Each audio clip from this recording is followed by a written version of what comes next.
Attention, prisoner 903-8970, you're up for parole.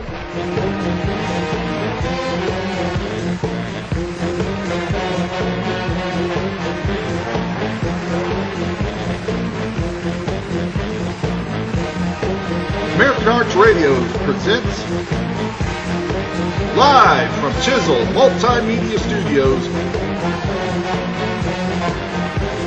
Comics on Parole in Hollywood South.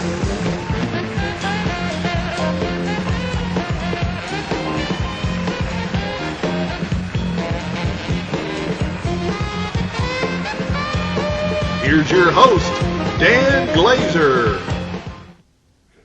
Welcome to Comics on Parole. My name is Dan Glazer. We have a great show today with Leslie Siegal, who is a blogger queen who knows many, grew up with knowing many celebrities. Before we get started, though, I want to talk about a book called the book is called When I Wished Upon a Star. Do you have that photo? I just want to tell you, I performed at a show that Jeremy Miller, who was on Growing Pains, was hosting, and became friends with him and his lovely wife, Joni. And Jeremy Miller made friends with Dr. Brandon Lane Phillips, and wrote a book called When I Wished Upon a Star. Dr. Phillips had a congenital heart problem as a little boy, and he had a wish granted to go see his favorite show, Growing Pains, and meet Jeremy Miller. And they actually befriended each other and became good friends. And Brandon was going up with a lot of hardship, divorce in the family, and kind of low self-esteem. But after meeting Jeremy, his esteem was raised up. He became a straight-A student and went on to become a doctor. Well, in later age, Jeremy Miller developed an addiction to alcohol, etc., and he was experiencing kind of a low time in his life, and they rekindled the friendship, and Brandon helped him out of that addiction. And it's a very heartwarming story, touching story. Kirk Cameron's in it. His lovely wife, Joni Miller, is in it. It's a book you can't put down. You can find this book on Amazon.com and Goodreads. It's a really interesting read and a touching story. I suggest you get the book on Amazon.com or Goodreads, called When I Wished Upon a Star by Dr. Brandon Lane Phillips and Jeremy Miller. Okay, now I want to welcome to the parole desk a lovely lady. Her name is Leslie Siegal. Leslie is a blogger queen who grew up in the UN Plaza and met a lot of celebrities and famous people we really all knew from the 60s. And I just happened to the producer of the show is calling in, wondering why the show isn't live tonight, but we'll ignore him. Anyway, what I want to do is welcome to the parole desk, blogger queen Leslie Siegal. Are you there, Leslie? How you doing? I'm right here. I've been here the whole time. You didn't even know. You were on hold for 2 hours waiting to get on the show, right? Okay. That's right. Let's just touch. Leslie grew up in a plaza, the UN Plaza, across from the UN, right? That's correct. And in this, she met a lot of interesting people in this plaza. But before we talk about it, we want to talk about her mother. Her mother was an actress, Lenore Siegal. What was her full name? Her real name was Lenore. Well, her stage name was Lenore Arnold Corman. Let's pop that photo up. It should be the first. Yeah, the first picture probably should be her on the Broadway stage with Betty Davis. Betty Davis's only musical. Is that what you're looking at? Yes, I think it is. You got to put a photo up. Now you see my mother. The third one, which will be skip over. No, not that one. That was Jeremy. There we go. There's Leslie's mother, Lenore Siegal Corman. Is that correct? Corman, Arnold, whatever, what she went by. And her very good friend. friend. And there's Betty Davis in the middle, and Tina on the floor, and my mother is sitting in the couch. Well, that's not the picture we're showing. That's not the picture we're showing. You have to go away from that picture. I'll tell you the picture we have. Right now we have a picture of your mother with Tina Louise, who was on Gilligan's Island. Correct? Oh, I got it. I'm so sorry. That's okay. Yes, that picture, I love that picture. That was before Tina Louise was even known or even doing anything. It was taken in Atlantic City, New Jersey, and it was taken at my grandparents' summer home there in New Jersey. And you can see it's July 4th. My mother has a flag draped over her waist, and you see Tina Louise looks like a normal person, but she's busting out of that blouse, and they were the best of friends, and they were like, how can I say, Thelma and Louise? Yeah, she used to babysit. She used to babysit. Trouble, she used to babysit you too, right? Tina Louise used to babysit you. Yes. Later on, of course, after they had their careers, my mother married, and we moved to the United Nations Plaza, and that was in New York City. And in the same building with Johnny Carson, Robert F. Kennedy, Truman Capote, who actually called my mother Snow Queen. Hey, Leslie, right now we have that photo. We have the photo of your mother with Tina Louise and Truman Capote. I wish I had those pictures, but unfortunately, they're somewhere else. But I wish I had them. But we have it on the screen right now. Your mother looks like she's in a wedding dress with Tina Louise and Truman Capote in the middle. That's Tina Louise. I'm sorry. It's not Truman Capote. It's Tina Louise and my dad and my mother. And I have the picture. And my mother is your mother's not. Your mom's. Oh yeah, that is your mother. I see it. Yes. My mother is very nervous, and you can see Tina Louise has her hand on my mother's arm, like, sorry, it's going to be okay. And of course, my dad is in the back with being smashed. It's totally smashed. So your mom was getting married. The two waiters are making drinks. I call it a wedding, but Tina was the maid of honor at the ceremony, and that was taken July 29th, 1956. So they had been friends already off Broadway, and it was a very interesting ceremony. Nobody liked anybody at the ceremony except Tina Louise and my mother and my father. That was it. Everyone else hated each other. Well, briefly, I just want to ask, why didn't anyone like each other at the wedding? Well, my grandparents on both sides were from different sides of New Jersey. Okay, let's go on to the next one. We just briefly show a picture of Tina Louise with Gilligan. I just wanted to show that. That was a good picture. Okay, now let me tell you something about Gilligan and Tina Louise. I know a very good secret. Let me just tell you about what's going on here. Go. There was no fighting between them. He hated the show. He was a prima donna. He was the diva. The rest of the cast, they were like family to the day they all died. Gilligan was the diva? Was the one. Gilligan was the diva, did you say? No, the professor. Oh, I heard was that. The yeah, diva. yeah. The professor. And everybody else got along. Now, let me tell you that Tina Louise was not angry with the producers of Gilligan's Island. She wasn't angry because of that. But her agent and manager promised that she would be the lead. It was supposed to be called Ginger's Island, not Gilligan's Island. That's interesting. So she was angry with them. But when she met the cast, she realized picked whole cast at her wedding to Les Crane, who was a DJ back then. He wasn't very big, but he was a very homely-looking guy. But, they got married. Everyone is in the picture except the professor. He's taking the picture. He's not. He's not there. Everybody's there. The professor was the one that gave everyone the trouble. And one more thing. Louise's favorite episode was when the producer comes on the island and she gets to play. You want to give you bread? I'm Italian. I sing. I do everything. Or is that what's her favorite? I remember that show. I remember that one. Are you there? You want to know how they got the clothes? How? Okay. Mr. and Mrs. Howell had a 500-foot yacht, and the crew of that yacht decided they were going to look for the Howells. So they ran in case that trunk got pushed over into the ocean, and the trunk floated up to the lagoon. And the next morning, the castaways came and they go, "What is this?" They opened it up, and it was all the Howells clothing. Oh, that's There you go. Gotcha. And I want to tell you, Tina Louise told me how she and everybody else got their clothes. You want to know how they got their clothes? Yeah, sure. This is right. Ready? Next day, they were all at the lagoon, and Tina decided, Ginger Grant said, "Let's pray to God. Let's all sit down in a circle and we'll put our clothes." They started to pray, and the next morning, floated up to the lagoon and all this clothing. And so they thanked God, and they got their clothes. And the Howells, that makes sense that the yacht was in the same vicinity as the boat, you know, the SS Minnow. And, of course, the trunk went overboard, so the Howells had everything, because they always had everything, and that's the truth. Right.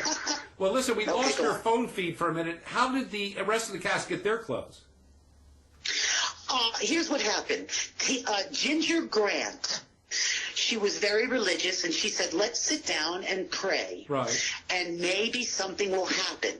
And so they all sat down in a circle, and they prayed. The next morning, they all fell asleep at the lagoon, but when they woke up, there was another trunk floating in the lagoon, and they don't know where it came from. Right. They pulled the thing in, they opened it up, and it was all assortment of tailored clothes. It was all these clothes, and they just made it their own. And that's what Tina told us. That I asked her, "Where'd you get the clothes?" She said, "We wished for them. We prayed for those clothes." Wow. And then, of course, the Howells, it makes sense that their yacht, that the trunk fell over in the same storm and floated into the lagoon. Okay. Right. So you know how they got their clothes. Yeah. And everybody else, prayed for. I mean, I don't know if that's true, but it does sound probable. Well, let's get on to the next picture. That was very fascinating, Please. actually. Go ahead. What's the next picture, Matt? Okay, right now we have a picture of James Dean and Eartha Kitt. Oh, this is so funny. Now, my mother and Eartha Kitt were put together by an agent by the name of Mary Chase.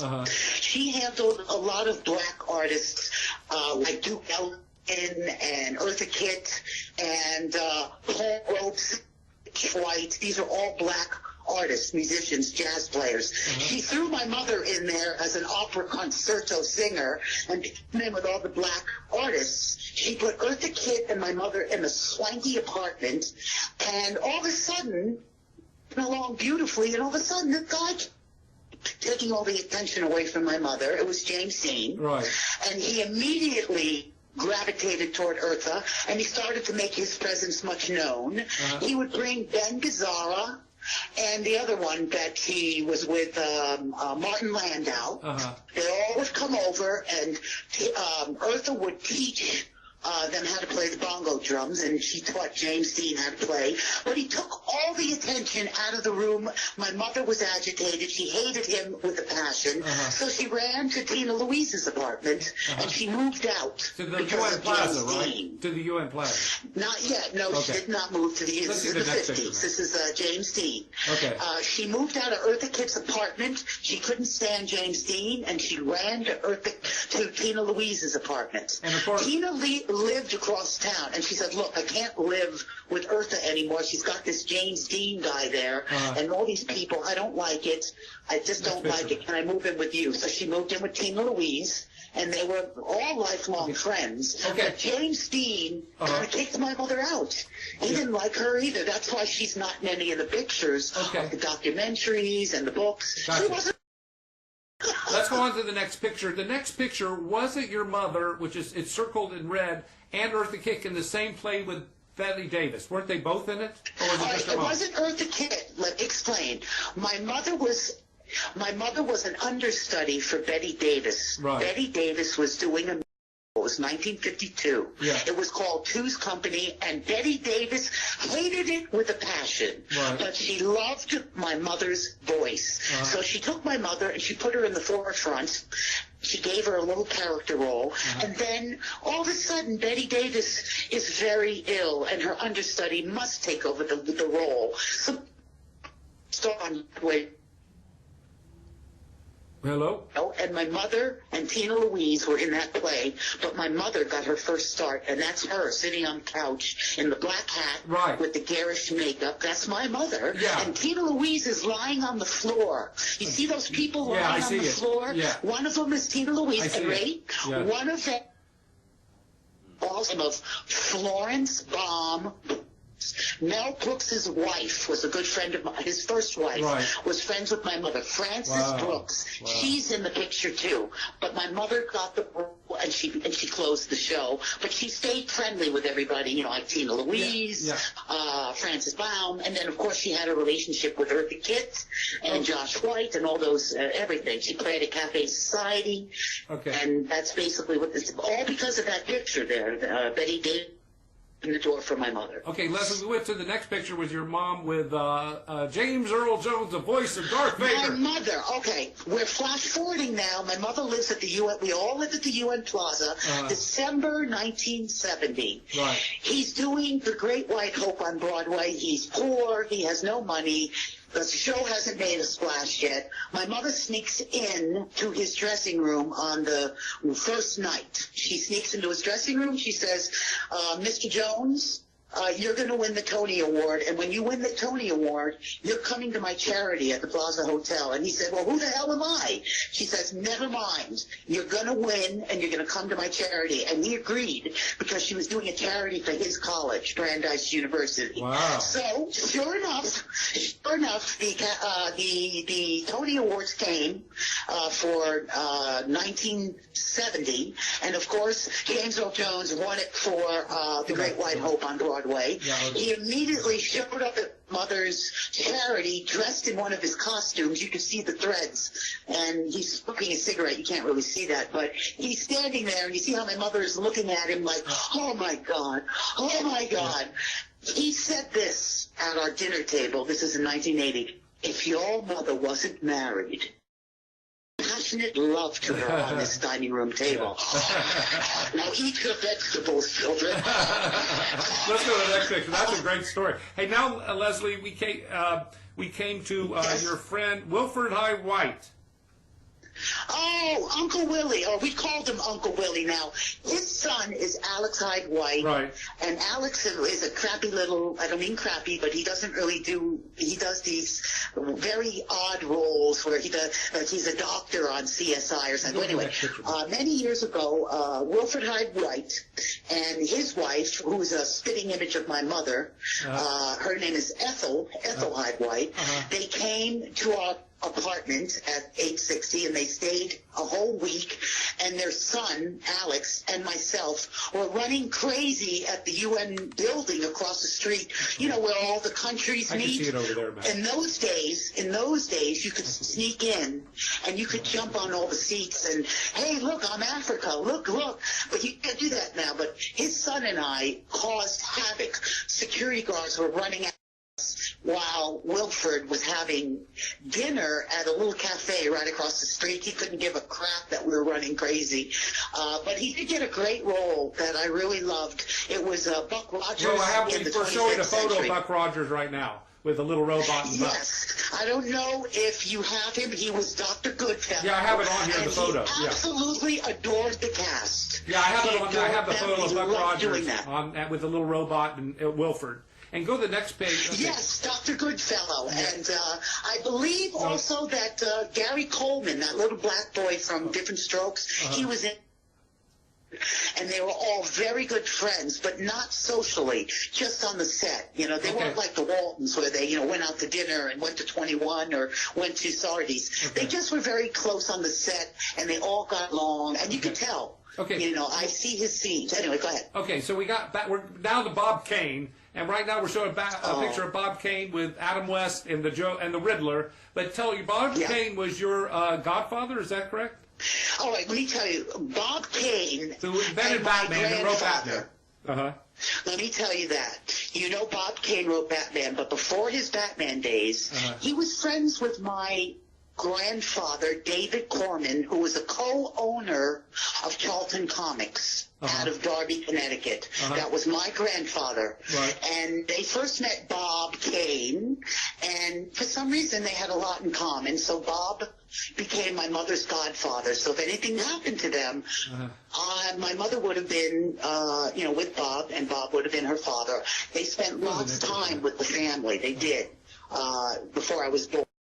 Adored my mother, and he just loved her. They clicked. And then when we moved to the United Nations Plaza, Bob Kane would come to New York. He'd come to the UN Plaza. He loved sleeping in our den just to get away from it all. He was doing his writing. He always was writing. And also that summer, he sent me 6 letters at summer camp. And on every letter, he drew a sketch of Batman or Robin or the Riddler or the Joker. And the counselors at the camp would take the letters, open them, and then give them to me by myself. And the last letter, there was a missing part of that letter. They stole the pictures. But he did write me some beautiful letters, and he drew Batman and Robin on the back. And one other thing about Bob Kane, we vacationed with him every summer, at the end of the summer, at the Bath and Tennis Club in West Hampton, New York. And he was writing a new Batman movie. I asked him, "What you writing, Bob?" 1970. He said, "I'm writing a Batman movie." 71, 72, and 1973, still writing that Batman movie. And we shared a cabana by the pool with him. And I think because I looked like my mother as a little girl, he took a shine to me. He did. He liked me, and he wrote me at summer camp, as I said. And later, I worked at the Hollywood Reporter, and I got arrested. His name was Scott McKim. He was a little snake in the grass.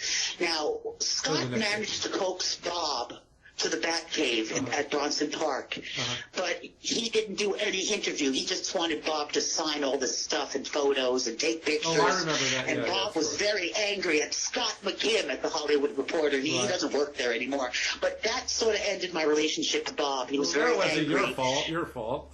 It wasn't my fault, but I did set it up, and Scott McKim did show interest, but it was just, this was in 1995, so we'll call it ancient history. What? I don't know why. There's a photo with Batman, Robin, and Jerry Lewis. Do you have any idea why Jerry Lewis was in that photo? Yes. Go back to that, Matt. Yes, I'm going to tell you why Jerry. First, I'll tell you that I had an aunt. Her name is Hope Holiday. She was married to Frank Martz. He was a big heavy on TV. They were friends with my mother. And basically, I'm trying to think, what was the, I just lost myself for 1 second. Why do I have a picture of, why is Jerry Lewis in that picture? I had an aunt named Hope Holiday, and she did about 4 movies with Jerry Lewis. So he was kind of half friendly with Bob Kane and sort of half friendly a little with, not my mother, but sort of friends of a friend.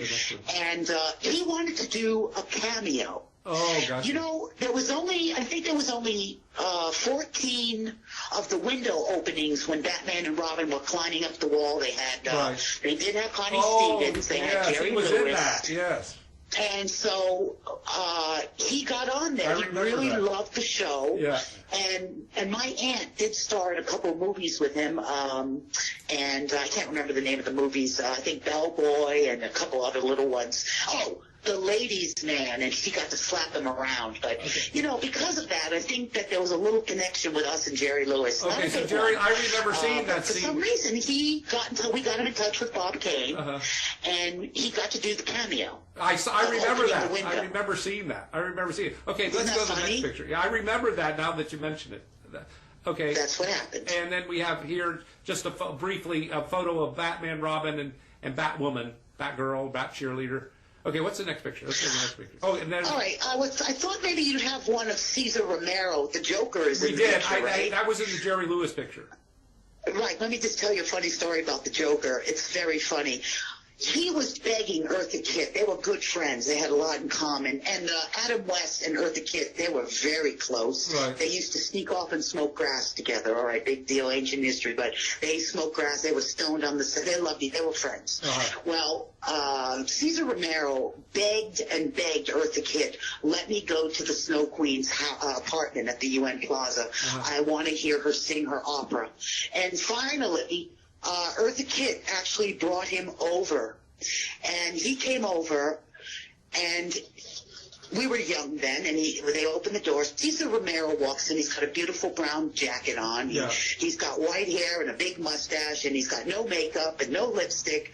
And we looked at him, and we said, "You are not the Joker. Oh, yeah. You are an imposter, and we want the real Joker, and you're not him." And it really was him, and he got so kind of hurt that he got angry, and he started to jump around, and he got into his character, and he came right into my face. I could feel the spit on my cheek when he was talking. Wow. He started laughing really loud, and he, I am the Joker! Okay, and we believed that's him. hilarious. We believed it. And you have a mustache. The Joker did not have a mustache, but we believed him. And Okay. he loves my you know something?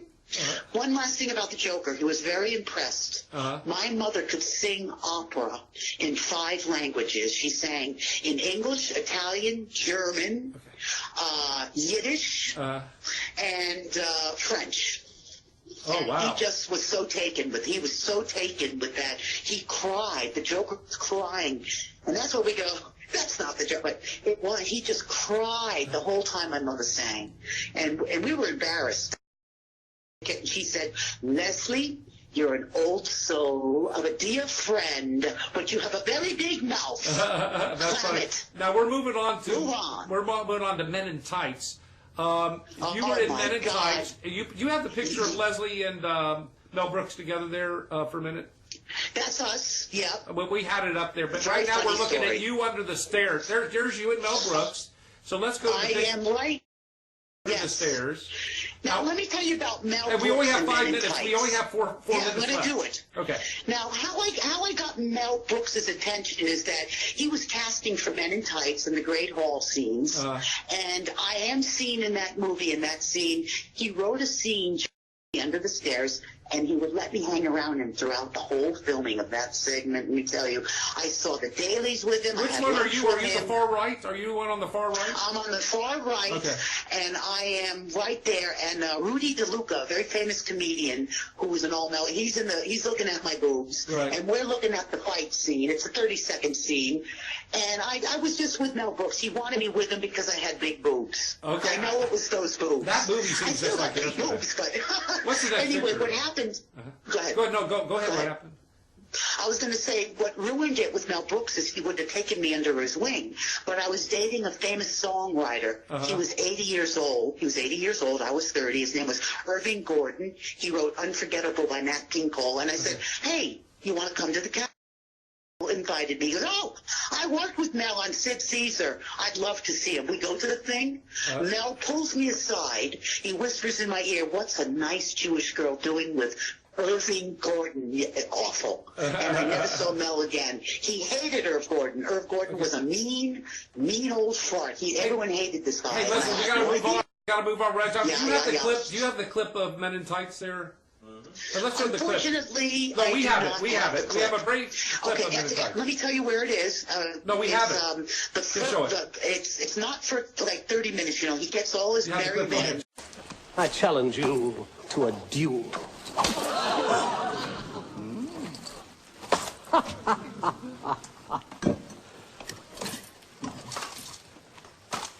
I accept. Okay. So anyway, Leslie, that has to end the show. Hey, did you have the picture with Suzanne Summers? Yeah, I thought I sent Yeah, it to you. no, we Did I haven't. send it? What, She was just so 2 nice. seconds, 5 seconds. How did you know Suzanne 5 Summers? seconds. How did you know What Suzanne was it? Summers? How did you know Suzanne Summers?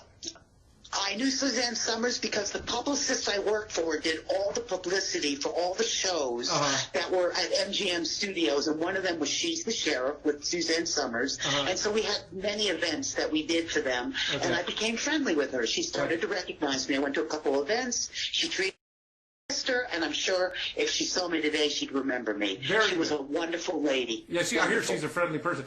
Listen, Leslie, thank Very you so approachable. much for coming on You Comics on bet. Parole. We'll have an edited clip for you that we'll email to you. Sorry for the malfunctions. Okay. That happens in every live broadcast. All right. And I want to thank you so much for coming on Comics on Thank you Parole. so much. And everyone stay tuned and watch the Comics on Parole when we have J.R. Rush from Movie Ticket Radio on the next show. Thank you so much, Leslie. Thank you, and good night. Good night.